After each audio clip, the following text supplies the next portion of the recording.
2 out of every 3 adults in America suffer from low self-esteem. 2 out of 3 is a high percentage. In fact, right now, I'd like you all to turn and look to the person to your right, if you would. And turn and look to the person to your left. Only one of you is okay. Statistically. It's up to you to figure out who that is. An even scarier statistic is that 80% of our children entering the 1st grade have high self-esteem. By the time they're in the 5th grade, it's down to 20%. By the time they're seniors in high school, it's 5%. So in a few minutes, we'll look at what we can do about that. But first, I want to share with you one of my favorite self-esteem stories from the Chicken Soup series. It's about a man named Roger Crawford, and here's a picture of Roger. Tell me, if you will, what's different about Roger than about you and me. His hands. Roger was born without any palms. What you can't see in this picture is that Roger was also born with a badly crippled left leg. His leg had to be amputated from the knee down when he was just 5 years old. So Roger grew up on an artificial leg.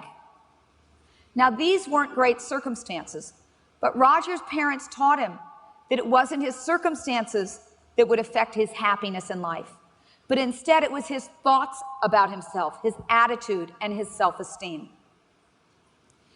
In the 8th grade, Roger's mother noticed that all of Roger's pant pockets were worn out. Now, why were his pant pockets worn out? He was hiding his hands. So what did his mother do? Sewed those pockets shut. She said, honey, God gave you these hands. I want you to be proud of who you are, and I want you to show yourself to the whole world. Well, equipped with that attitude, in the 9th grade, Roger decided to try out for the football team because all the other kids were. He tried out, and miraculously, he made the football team. Now, he wasn't called into every game, but he set a goal for himself that he thought was realistic, which was to get 1 touchdown during 1 game of the season. The final game of the season came, and he hadn't gotten his touchdown yet, so he went into that game with full focus and attention on getting a touchdown.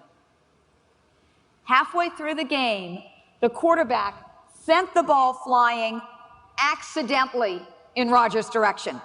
But Roger seized the opportunity, ran as fast as he could after the ball, put out his arms, caught the ball, and continued running so fast that he made it to his 9-yard line before one of his opponents caught up with him. Unfortunately, at the 9-yard line, his opponent caught up with him by doing what's called a shoestring tackle, which is when your opponent dives and grabs you by the ankle. In this case, his left ankle, the ankle of his artificial leg. This is how Roger tells the story. He says, I pulled, he pulled, I pulled, he pulled, I pulled, he pulled, I won. There he stood with my leg in his hand. He said, but there I stood with the football still in my arms on 1 leg. Now, what did I have to do to get a touchdown? Hop my way across the other 9 yards. That's what I did. The referee went like that, touchdown, and I got that touchdown I so yearned for. He said, but better than those 6 points was turning around and looking at the guy's expression who was standing in the field holding his leg. That was Roger then. Let me show you a picture of Roger now. Roger is the first physically challenged person to have made the U.S. tennis professional team. And there he is on his leg with the racket in his hand. Now, I don't know who we have here in this room, but I will guarantee you one thing. Roger Crawford could beat any one of us in this room at tennis. And I just want to recite to you the last line of his story as it appears in Chicken Soup for the Soul, because I think it's very telling. He says, the only difference between you and me is that you can see my handicap, but I can't see yours. We all have them. He said, when people ask me how I've been able to overcome my handicap, I tell them that I haven't overcome anything. I've simply learned the things in life I can't do. Things like play the piano or eat food with chopsticks. He says, but more important, I've learned what I can do. And I do that with all my heart and all my soul. And I think, wow, here's a guy who's got apparently less going for him than many of us, but he's living his life with all his heart and all his soul. If he can, so can we. So one of the things that I want to encourage all of us to do is to leave here and live our lives with all our heart and all our soul like Roger, no matter what our challenges are. I want to share with you a beautiful quote that is very near and dear to my heart that I hope will spark a miracle for you today.